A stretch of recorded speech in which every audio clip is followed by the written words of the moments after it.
Good evening. We'll have that story from Mike Dennison coming up just a little bit later in the newscast. But first, Cascade County Aging Services officials are working hard to ensure senior citizens have the essentials they need.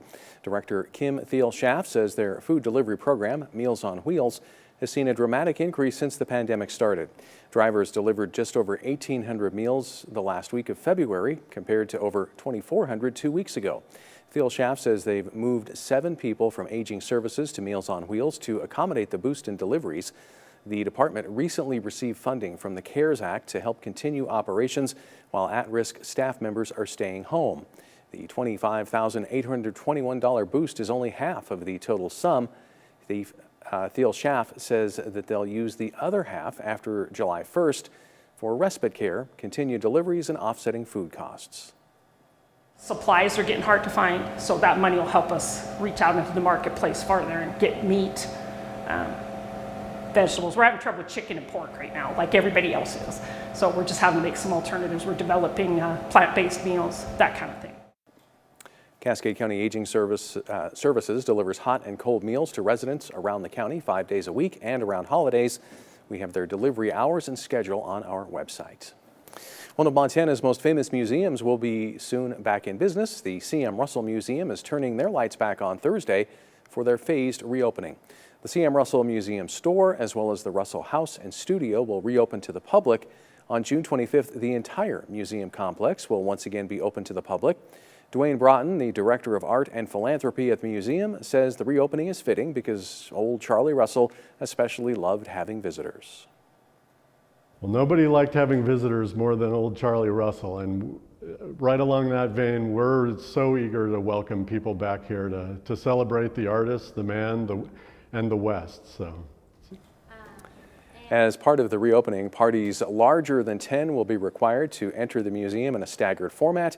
Guided tours have been suspended through September. Sanitizing stations will be available throughout the museum, and staff will be wearing masks. We have more information on the museum's reopening on our website. In court news, the man who pleaded guilty to negligent homicide in a 2018 shooting death of a Helena doctor could be considered for conditional release this summer. According to a release from the Missoula Assessment Sanctions Center, Department of Corrections staff has completed assessments on Greg Trude.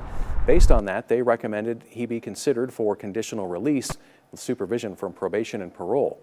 This recommendation is not the final determination. Trude is set for a hearing before the State Board of Pardons and Parole next month. Trude pleaded guilty last year in connection with the death of Dr. Eugene Buzz Walton. The two men were returning from a hunting trip. Walton was pulling his rifle out of Trude's truck when Trude's rifle went off. A Helena judge sentenced Trude to 20 years in prison with all but 3.5 years suspended. Earlier this year, Trude and prosecutors reached an agreement giving him the ability to seek parole or a review of his sentence in exchange for dropping a challenge against the judge and paying restitution to Walton's wife. Well, today was a warmer day in the Treasure State, and our Storm Tracker weather team is here to tell us more. Grant Garland joins us now. Grant, that mercury is rising. It is, and it's going to continue to do so as we head into Friday, when we're going to be looking at temperatures around 90 degrees. But today we did see the average for this time of year, which was exciting for me anyways, 72 degrees. The average is around 71. The record set back in 1918 when it was 96 degrees. Now check this out though, the low this morning was 45, and that's right around average, so that's good news. The record set back in 1999 when it was 31 degrees. Also the year that Star Wars Episode 1, The Phantom Menace, came on and Darth Maul got cut in half. High temperatures, we are looking at 72 altogether though in places like around Great Falls, 73 in Helena, 74 in Havre, a little bit warmer out in Glasgow at 75. You head on down to Butte though, 68. And taking a look outside, take a look at these scenes, just beautiful, especially in Helena, 73 degrees, as well as down in Fort Benton. And nice blue skies in Lewistown at 65. And seeing 72-degree temperatures up in Havre as well as 75 in Glasgow.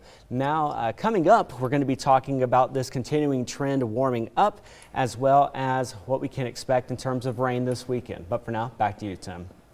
All right, thanks, Grant. Well, summer vacation is officially here for most Montana kids, and despite COVID-19, a popular summer nutrition program is back as well. We'll have details coming up next. Powered by the Montana Television Network. The 5:30 news continues on Montana's news leader. Welcome back. When Congress approved a massive coronavirus stimulus bill in late March, it included $1.25 billion for Montana for coronavirus-related expenses and impacts. Now, 2.5 months later, only 2% of that money has gone out the door. MTN's Mike Dennison tells us what the Bullock administration has been doing or not doing to allocate this money. Governor Steve Bullock appointed a task force to recommend how to spend this money, and after it issued a report May 1st, the administration lined out a dozen programs, including grants to businesses to help them survive and money for people who can't pay their rent or mortgages. But as of this week, only $31 million of the $1.25 billion in federal funding has been approved for disbursement. The biggest chunk is $16 million in stabilization grants for small businesses, distributed to about 2,000 companies across the state, employing up to 50 people each. Another $5 million has gone to nonprofit organizations, $4 million to local public health departments, and $1.6 million to Montana food banks. The state also has approved $1.5 million in emergency housing assistance, although not all that money is out the door. But more than 9,500 applications for grants are still pending, including 6,500 from small businesses seeking stabilization aid and almost 1,000 from people needing emergency housing assistance. Republican legislative leaders and members of the business community are among those saying, what's the holdup? I think there's growing frustration with the slow pace of that. It doesn't do any good to sit in a bank account up in Helena. I think it'd be a lot better to push that out in the prescribed manner that the governor's task force has laid out for him. Griffin also says that restaurants and others in the hospitality industry who've been hit particularly hard by shutdowns believe much more money from the $1.25 billion pot could be made available for them. Republican State Representative Lou Jones, a Conrad business owner who sat on the governor's task force, agrees.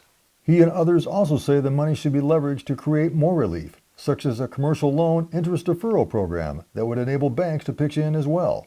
And Republican House Speaker Greg Hertz of Polson says a large amount of money should be made available to local governments who know best where it's needed. The Bullock administration says it's waiting for local governments to submit requests for COVID-19 costs this week and in July. The governor also said last week that another option for business aid, similar to the loan deferral program mentioned by Jones and others, will be rolled out soon. As for the pace of the distribution of funds, the administration says it wants to be a careful steward of public money and make sure those who are getting it are eligible. Many businesses, however, say the clock is ticking on their financial future. At the Capitol, Mike Dennison, MTN News. And so far, the Bullock administration also has allotted only $170 million of the total funds for specific aid programs. Well, because of COVID-19, more families than ever qualified for free or reduced lunches this year.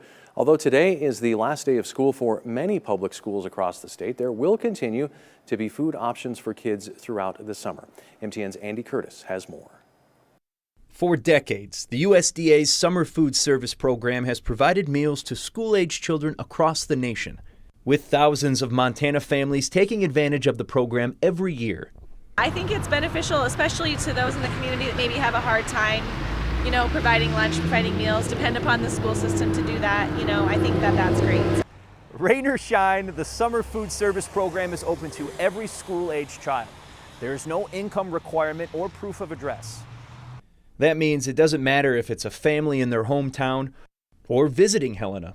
If a food site is open, the child can get a meal. When COVID-19 forced the closure of school, the program activated months earlier than usual to help make sure kids were fed. Across the board, across the state, we've definitely seen an increase in need in the program, and just talking with local schools and local organizations, they see a need in their community for the program too. Food providers across the state adapted to meet the needs of their community. And unlike previous years, the meal program is providing both a breakfast and a lunch for kids every day of the week. This program is for anybody. It doesn't matter if you're making $100,000 a year or you're making $5,000 a year. This is a program meant for the kids. That's all we care about, serving kids. And then right now, this is a situation where it's so unique that everybody could use a program like this. There are more than 400 locations across Montana that offer summer meals for kids. Just text FOOD to 877-877 and you'll get the information about the summer food sites that are nearby. Reporting in Helena, MTN News team of Andy Curtis and John Riley. And in Helena, meals can be picked up Monday, Wednesday, and Friday. Each pickup will provide multiple days of meals for the child. The locations: CVS on North Montana Avenue from 11 a.m. to 1 p.m., Jim Darcy Elementary from 10:15 to 11:30 a.m., and the Dollar Tree on Cedar Street from 10 a.m. to 11:15 a.m. Well, we'll be looking at cooler weather moving in next week. What about the next couple of days? Well, find out right after this break.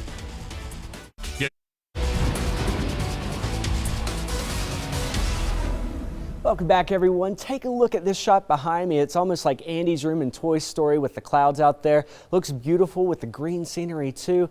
My goodness, I could just take a picture of that and put it up. Maybe I'd sell it to you. I don't know. 72 degrees right now in the Electric City. It feels great outside, right at room temperature. And with that breeze too, for those of us like me who get hot very quickly, that breeze should be able to keep us cool out there. Elsewhere, we're seeing temperatures a little bit warmer. Let's say up towards Glasgow, 75 degrees, 65 in Lewistown, 73 in Helena. Head on out to Kalispell, right around 64 degrees. And for our friends in Helena, well, today's high did get up to around 73 for you all. It's not that much difference, only 1 degree difference than the average at 74. Record set back in 1956 when it was 94 degrees. Also the year that Elvis Presley had that hit, Heartbreak Hotel. And with our winds, we are looking at some places a little bit breezier than others. West wind 15 in Great Falls, 18 though down in Helena. Anywhere else that we can say 16 mile-per-hour winds out of northwest in Glasgow.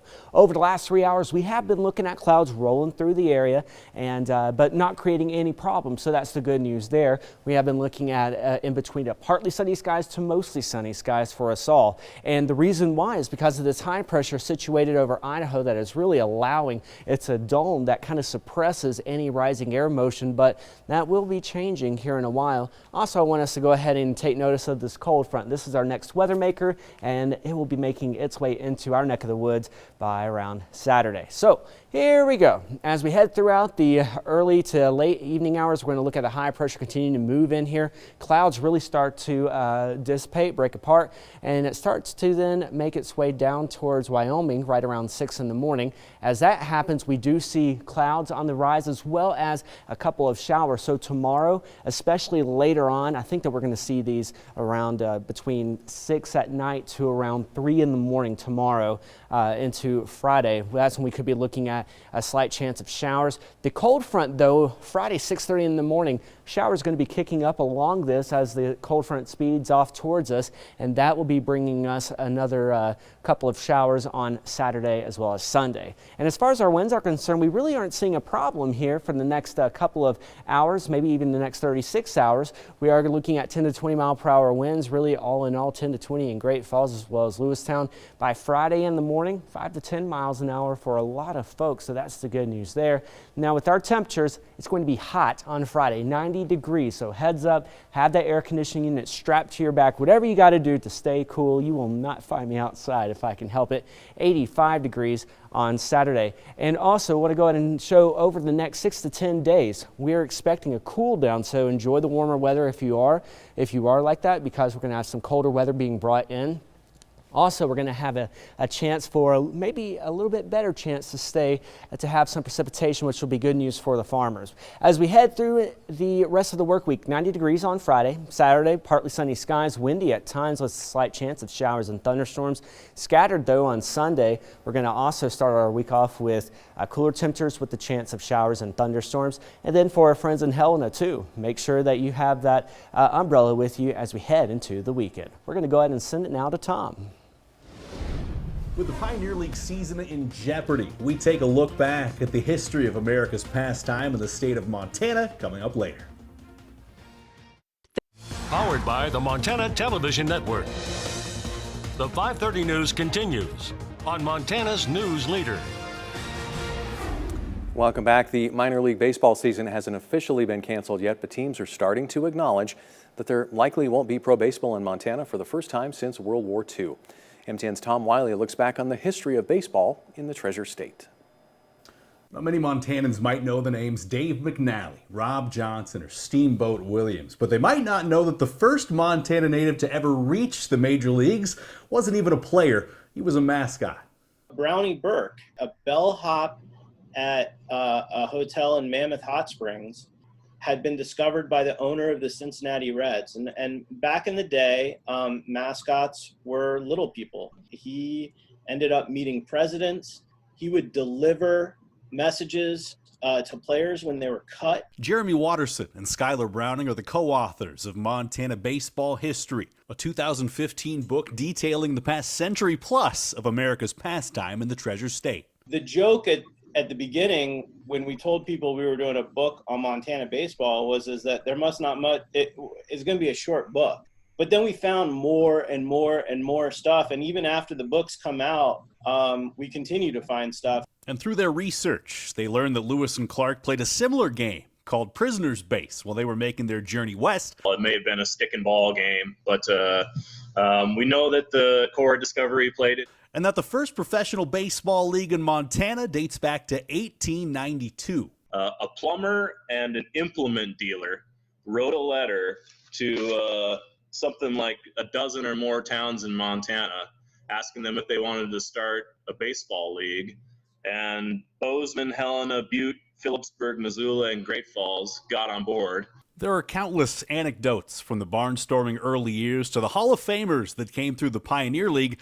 And with the future of low-level minor league ball in doubt pending an agreement with Major League Baseball, Montana is in jeopardy of losing part of its sports history. I think we lose a generation of fans, myself, People recognize when they're at an Osprey or a Voyagers game or what have you, that they are seeing like professional athletes. And for Montana, there's no other option for that. That's just the tip of the iceberg for the history of baseball in Montana. You can learn more by picking up Watterson and Browning's book, Montana Baseball History, or visiting the Montana Baseball History Facebook page where the conversation continues. Reporting from home, Tom Wiley, MTN News.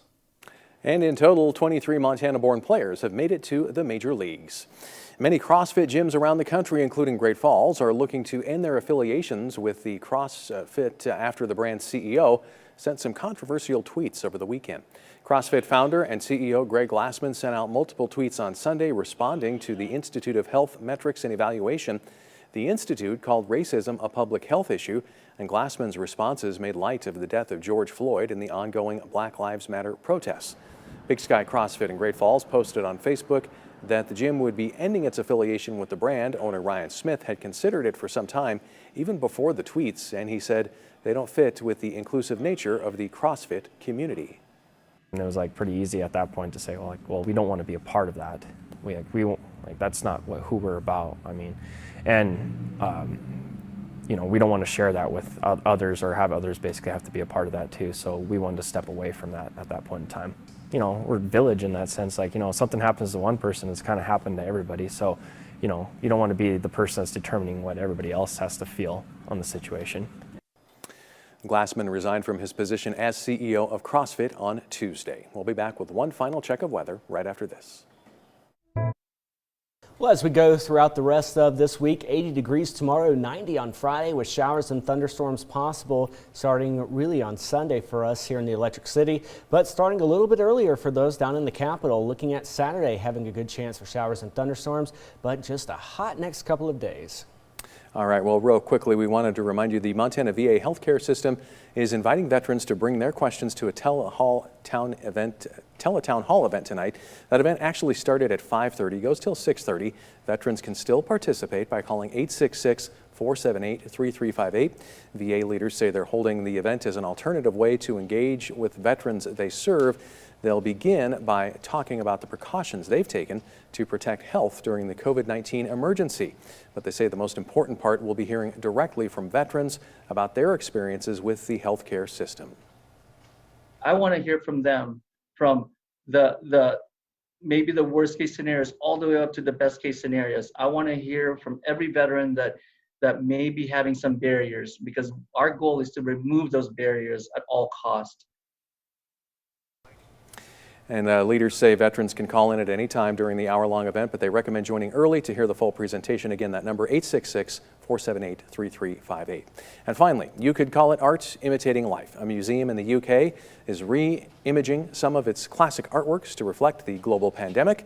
The Fitzwilliam Museum created these greeting cards out of their paintings and added face masks to the subjects. You can see they were pretty careful to add in masks that reflect the style and the time of the museum. The museum came up with the idea as a fundraiser to make up for lost revenue during the pandemic. So making lemons out of lemonade. Yeah, that's lemonade out of lemons. There you go. That's something you can share with the kids 20 years down the road. Yeah, in my day. Yeah, when you're sitting around with a grand group. That's all the time we have. We hope you'll join us again tonight at 10.